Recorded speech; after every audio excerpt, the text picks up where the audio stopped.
JJ, what happened to Darth Vader's grandchildren? Oh, George. This is great. You tell me, man. You made all this shit up.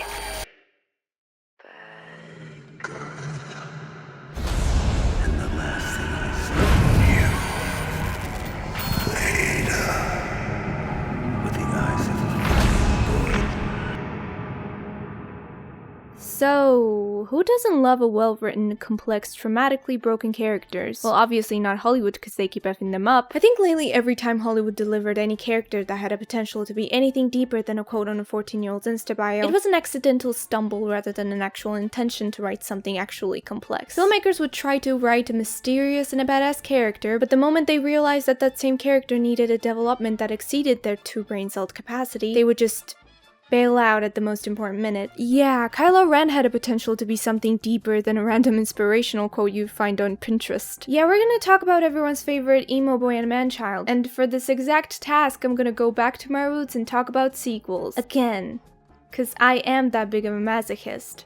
And because I watched Arcane, but more on that later. So if you don't really know who Kylo Ren is, he's that guy who screams more a lot. Or that one that enjoys soups on his day offs. And he also appears to be the best written character in the sequel trilogy. And if you think this is a compliment, it isn't. You see, Kylo Ren is like a concept that was scribbled down on crumbled up tissue paper in some Lucasfilm employee's back pocket. But if the tissue paper somehow found a life of its own and now is trying to walk around the world, but the task is ultimately compromised by its lack of legs. To say this without metaphors, he is one of those very rare phenomenons when the writers try to write something completely lazy and memorable and somehow manage to achieve a complete opposite. And what is the secret formula of theirs? Well, it's quite obvious really. First of all, they paid an actor who actually was good at this job and took it seriously, and secondly, but most importantly, modeled him after that guy that was definitely not considered to be one of the best characters in the cinematic history. I think Adam Driver to Kylo Ren is what Alan Rickman is to Severus Snape. Even though Snape was a fairly well-written and fleshed out character in the movies, it's quite obvious that even without the great arc that the story decides to give him, Snape would still remain quite memorable and distinct, all due Alan's distinctive performance. It is noticeable in Driver's performance that just like Rickman, the actor deeply empathized with and understood his character throughout all the movies. At least much more than the people who crafted him in the first place. But even then, it doesn't compensate for the lack of direction or the well-executed character arc. Sure, it renders him the most memorable of the trilogy, but as I mentioned, that's hardly a compliment. Even though a great actor can render a character memorable, he cannot replace the writer's job. Hence, the actual single most known thing about Kylo Ren is his ability to whip out his lightsaber and smash stuff. Okay, now let's talk about writing.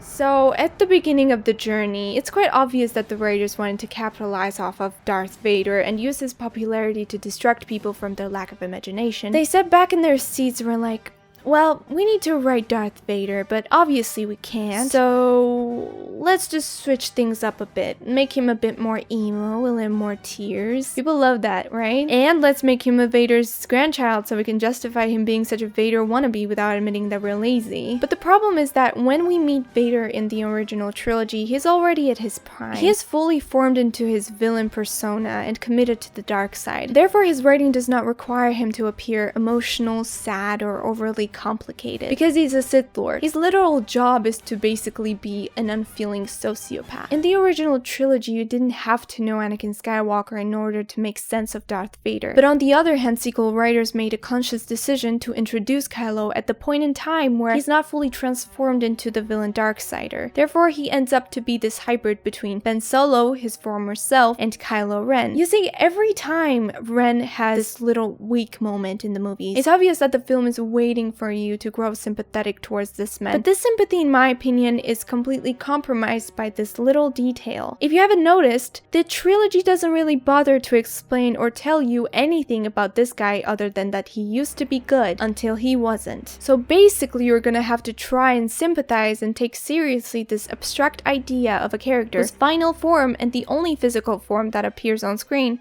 is of a serial killer. They just took Darth Vader's concept, put a teary filter on it, and said, yes, that's the complex character you've been waiting for. He's basically Vader, but with a twist, an occasional teary face every now and then. He's always angry and sometimes sad, and these two emotions are completely enough for you to think that he is actually written well, even though in reality, it results in a character that is completely detached from the audience's sympathy. Making a character make a sad face and shout a lot does not make your audiences feel deeply for the character. What does do it is knowing the reason behind them consistently having episodes. Knowing the history of a character not only adds an additional context, but most importantly makes the audience care about their story. Context like, you know, that his parents basically got rid of him because they were scared of his force powers, or that he was groomed by the Sith Lord from the moment of his conception, or that it may or may not have been Palpatine who burned down Luke's temple this whole time. All these things that I just mentioned not only make Kylo seem to be more relatable and sympathetic, but also make you understand his pain and why he's so conflicted all the freaking time. But no, none of this information is accessible through the movies, but additional comics and novels written by people who actually put thought in them. The comics and novels crafted by Lucasfilm utilize the biggest key aspects of understanding Kylo's character without actually using them to deepen him in the movies themselves. Therefore, through the movie watcher's eyes, this guy is a 30-year-old baby who likes to smash consoles, which makes us laugh. His mental breakdowns are almost never treated as such. They are always either the butt of the joke or another way to showcase how cool his lightsaber is. And when you see a fictional person have a complete meltdown, the lack of any type of context will make the scene appear completely comical to the viewer. For example, in my opinion, one of the most tragic scenes in the entire trilogy is the moment when Kylo Ren sees Luke Skywalker for the first time in so many years. Adam Driver's acting, coupled with the added information from novels and comics of Luke basically being a father figure to Ben after his parents' neglection, him not being the one to burn down the temple, at least not intentionally, or all his friends turning their back on him without even having second thoughts, leads to conclude his reaction to be one hell of a mix of grief, sadness, complete bitterness, and longing. And these mix of feelings obviously trigger PTSD that ultimately results in Kylo having a very public mental breakdown. But the lack of set foundation from the novels or the comics adds a lot of pressure on Adam Driver's performance alone in terms of being able to deliver a reaction that is realistic to the character and plays into his traumas, while making sense to the audience that was never even fully informed of the existence of those said traumas in the first place, which results in them completely misreading the point of the scene, making his reaction seem exaggerated and unrealistic. So much so that the internet literally mimified it. He comes off as a 6'3" emotionally immature man-child acting like a 3-year-old. Hence his over-the-top and sudden responses to the triggering events or situations throughout the entire trilogy come off as completely humorous, since we don't really have enough information to notice those triggers in the first place.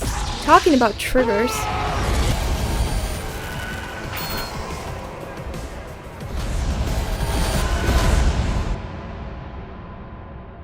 so, if you ever heard about this little game called League of Legends, you might have heard about this little character named Jinxed. Jinxed is fascinating since within the game she's nothing more than a cool looking character design with an unhinged personality that makes her very entertaining to people. Her craziness and mental instability is something that people who play the game admire about her. Yeah, creators of League of Legends went and created one of the most phenomenal series I've seen in a while. It also delivered one of the best antagonists in recent history. That also turns out to be basically everything that the sequel writers envisioned Kylo to be, but you know, actually written well. And it doesn't help that Jinx and Kylo go through basically the same character arc. Get betrayed by a family member, hug it out with the bad guy, be manipulated by that bad guy, start committing mass murder, have episodes when they become completely unstable and wreck stuff, and end up offing that said bad guy because of their struggles to remain bad or something. Both Jinx and Kylo are also similar in a way that they are both in this transitioning stage where they're flirting with the bad deeds, but at the same time haven't fully let go of their past innocent self, who in Jinx's case is Powder. Because the series actually spends time introducing Powder to the audience, when we witness this innocent little girl transition into this mass criminal, it's devastating to watch instead of entertaining. This familiarity with Powder helps us pinpoint every moment when Jinx's trauma is triggered and her PTSD kicks in, because we at the bare minimum are aware of what that exact trigger is in that exact moment. Every time Jinx loses her composure, no viewer ever roots for her to weep out her bombs and blow up even more more stuff, because that would mean the death of the character that we are deeply invested and attached to. But with Kylo, we get the complete opposite. His spontaneous outbursts are almost always the most anticipated and known things about him. Since most of the audience does not care nor is invested in whether or not the character they know almost nothing about,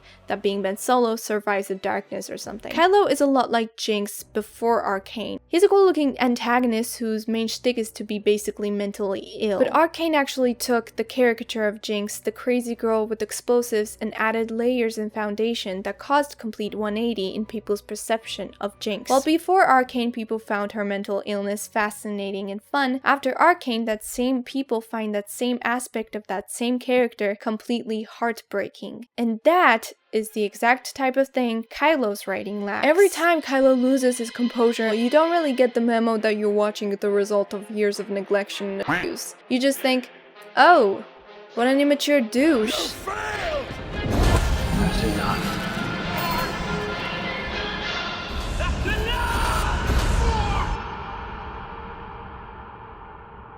What type of a YouTuber would I be to not mention The Last Jedi at least once in my career? But with all honesty, I do not think that we can explore Kylo Ren's character without diving deep into Luke Skywalker, hence The Last Jedi along with it. Even though the trilogy refuses to admit it, I do think that Kylo and Luke and their relationship is the catalyst of these three movies. The Last Jedi, as we know it, is arguably one of the most polarizing movies of all time, and I think one of the key reasons for people's distaste for the movie is Luke Skywalker's writing. In particular, his writing in relation to Kylo Ren. For the briefest moment of pure instinct, I thought I could stop it.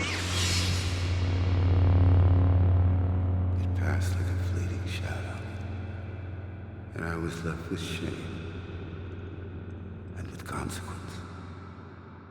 Not only is this one the most important scene in shaping the reception of Episode 8, but it is also one of the most notable moments in Luke Skywalker's story and the most defining nights in Kylo Ren's history. A moment where Ben Solo becomes Kylo Ren. And what makes this movie the most controversial is Luke's decision to literally off his nephew, which within the movie comes completely out of the left field and more so seems totally and utterly out of character for the honorable and righteous Luke Skywalker that we know. But I think there's nothing wrong with this scene. It's just that the rest of the movie nor the trilogy supports it. The problem with this incident is the fact that it's devoid of any type of context. In these movies, we never get to know what their relationship was like leading up to this moment. Was this the moment of creation of their antagonism towards each other, or did they dislike one another from the very beginning? But most importantly, we never get to know why did this scene happen in the first place. Yes, the movie provides both of their opinions, but it never provides the objective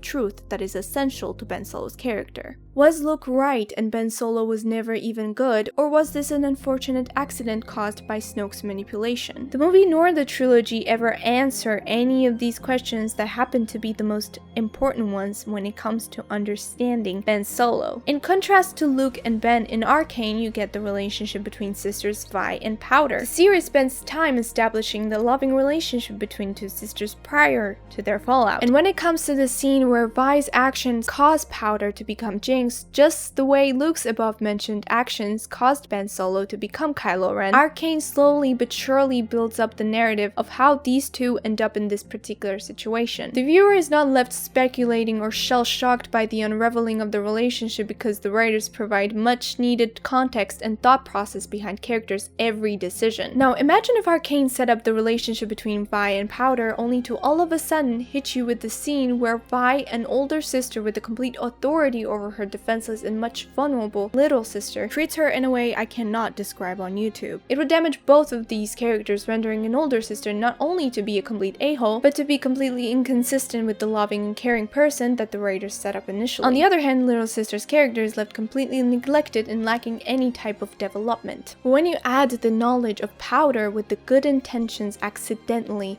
ending up killing 3 of their family members, and that is the reason why Vi had the moment of weakness where she completely lost her composure and lashed out on her sister, the writing does not seem inconsistent, nor the character's personalities seem to suffer. No, on the contrary, this type of added factor renders both characters as immensely relatable and sympathetic without villainizing any of them. And that is the exact thing that is missing from the relationship between Luke and Ben Solo. The lack of information behind this sequence makes both of their intentions questionable and obscure, when just a little bit of additional writing could have saved Luke Skywalker from coming off as a villain, instead making him a relatable father figure, and added so much more depth, emotion, and relatability to Ben Solo's ultimate and unfortunate end. Both Vi and Luke are initially the guiding presence of Ben and Powder. These two characters are the prime examples of what Zuko could have become without the grounding and guiding presence of Uncle Iroh. They both embody the possibility of the monster any of us could have become if the only and the most important anchor of our lives turned their back on us at our most vulnerable. Where Powder's experience and trauma moving forward helps us understand, relate, and sympathize with Jinx's brokenness, the obscurity of Ben Solo's traumatic past renders Kylo Ren impossible to read, understand, relate, or even feel sorry for. And unfortunately, Luke's and Kylo's relationship is never developed outside of the very few scenes that are meant to set up their relationship in the first place. Yeah, let's talk about that.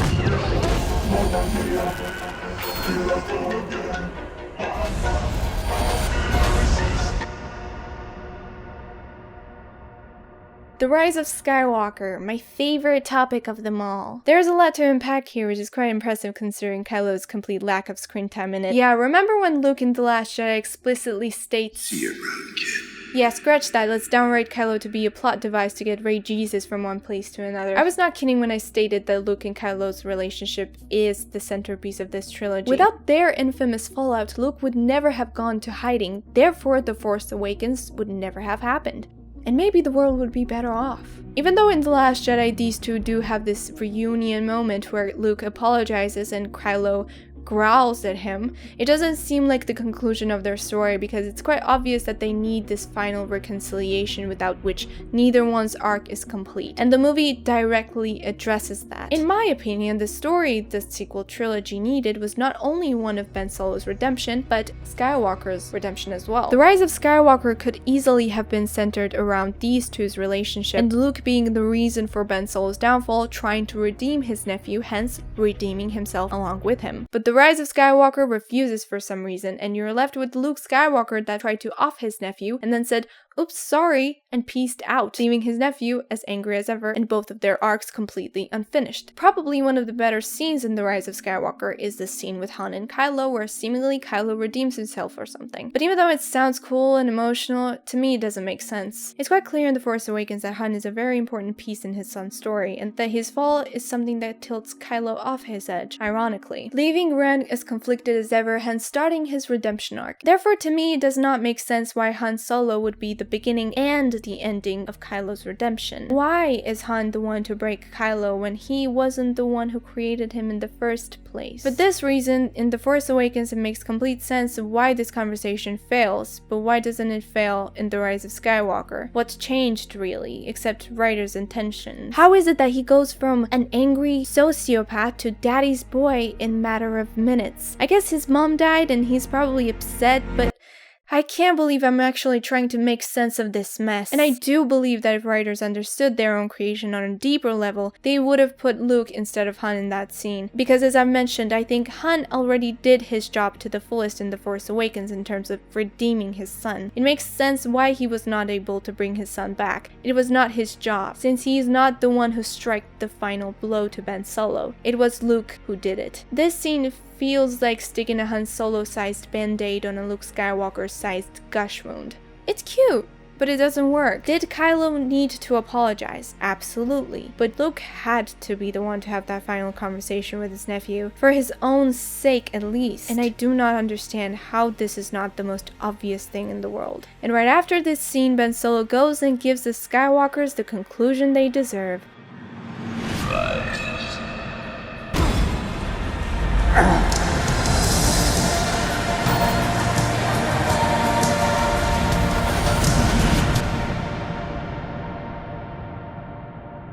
I do believe that with a bit of a more thought put into it, Kylo could have easily overthrown Darth Vader as a fan favorite, because he had a potential to simultaneously deliver Darth Vader's intrigue and badassery coupled with Anakin's complexity and tragedy. But the problem is that Hollywood does not care about characters anymore, for the most part. The most unfortunate part of all this is that the reason why most filmmakers approach the character writing this way is because of us, really. Today, almost no one will spend their time on a movie lacking in spectacle just to watch great characters, but everyone will watch a grand spectacle, even if it's completely lacking in character depth. But then again, one does not exclude the other. But for that, you need passion first. The passion that Hollywood, and especially Disney, really lack nowadays. Most of the time, the only saving grace of today's blockbusters are two things: remains of the past and people hired by Hollywood that have passion for their jobs. And Kylo Ren is a clear product of that, and Jinxed is a very clear exception. While Jinxed in Arcane was a passion project designed to triumph by delivering a heartbreaking story, Kylo was a product that was designed to succeed only by being just cool enough to sell enough toys. But before we end the video, let's take a moment to talk about Ren. Not Ren, but Ren, today's sponsor. Differently from that one, this Ren with the W actually takes care of the planet by helping all of us make a difference in the climate crisis. Ren offers a website where just by answering a few questions about your lifestyle, you can easily calculate your carbon footprint and offers you ways to make up for your emissions by funding a variety of different carbon reduction projects. For example, Ren could help you protect forests by funding projects like tech-enabled Amazon forest protection in Peru. Even though in today's day and age it might be impossible to completely halt your carbon emission, you can always offset your footprint. And the best part is that once you sign up for Ren's website for a monthly contribution, you will receive monthly details, updates, and pictures of the environmental contributions that were made by the help of your financial support. But most importantly, the first 100 people who sign up using the link in the description will have 10 extra trees planted in their name. Even though humanity still has a long way to go in terms of tackling the climate crisis, we all can start contributing starting today by learning more on Ren's website. Thank you, Ren, for sponsoring today's video.